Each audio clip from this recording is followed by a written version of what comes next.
The CAKE KALK bike, built for light off-road performance, uses an industrial standard IPM motor, customized for CAKE and made in Europe. It's a 15 kW mid-motor, powered by a 51.8-volt, 50Ah battery for torque and range, conducted by specifically developed and tuned software for the controller and dynamic performance.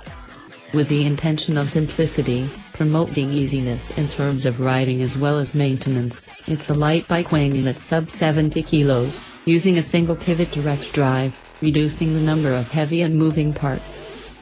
The suspension is specifically developed by Öhlins, supporting the category of high performance at minimum weight. Nothing has been left aside, and every part, including axles, hubs, cockpit, sprockets and even the tires, to minimize wear and footprint of trails being used, have been explicitly designed and engineered for the ultimate experience. The light and snappy ride, with its focus on off and on trail riding, in the outback, means that its main character is about torque and acceleration, while providing a quiet gliding and surfy experience. Thanks to its digital presetting, it'll let anyone fly at their own level.